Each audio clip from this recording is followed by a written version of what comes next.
தேர்தல் விதிமுறையில் நீலகிரி மாவட்டத்திற்கு சற்று விதிவிலக்கு வேண்டும். சுற்றுலா வரும் பயணிகள், பொருட்கள் வாங்க செல்லும் வியாபாரிகள் போதிய அளவு பணம் எடுத்துச் செல்ல அனுமதி வேண்டும். நீலகிரி வியாபாரிகள் சங்க தலைவர், தமிழ்நாடு வணிக சங்கங்கள் பேரமைப்பினுடைய நீலகிரி மாவட்ட தலைவர்.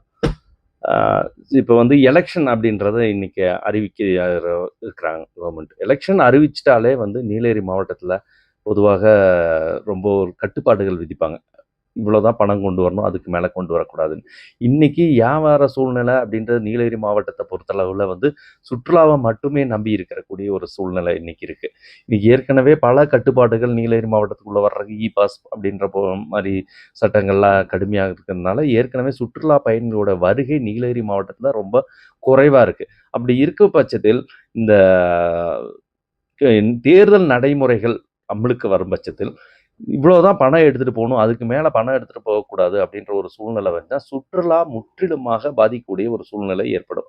ஏன்னா நீலகிரி மாவட்டத்தை பொறுத்தளவுக்கு கேரளா, கர்நாடகா, தமிழ்நாடு அப்படி 2 மாநிலங்களும் இணைக்கக்கூடிய ஒரு பாலமாக தான் நீலகிரி மாவட்டம் இருக்குது.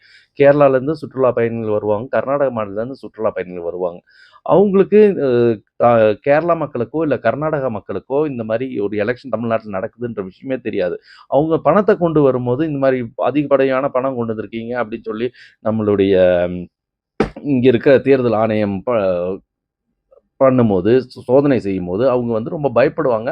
இதுக்கு மேலே நீலகிரி மாவட்டத்துக்கு செல்ல வேண்டாம், சுற்றுலா செல்ல வேண்டாம் அப்படின்ற மாதிரி ஒரு சூழ்நிலை நிலவும். இந்த மாதிரி சூழ்நிலை நிலவுச்சுன்னா நீலகிரி மாவட்டத்தில் உள்ள வியாபாரிகள் கடுமையாக பாதிக்கப்படுவாங்க. அதனால தான் நான் சொல்கிறோம், அப்போ சுற்றுலா பயணிகளுக்கு எந்த இடையூறு இல்லாமல் இருந்துச்சுன்னா மிக நல்லா இருக்கும் அப்படின்றது தான் எங்களோட கருத்தாக இருக்குது.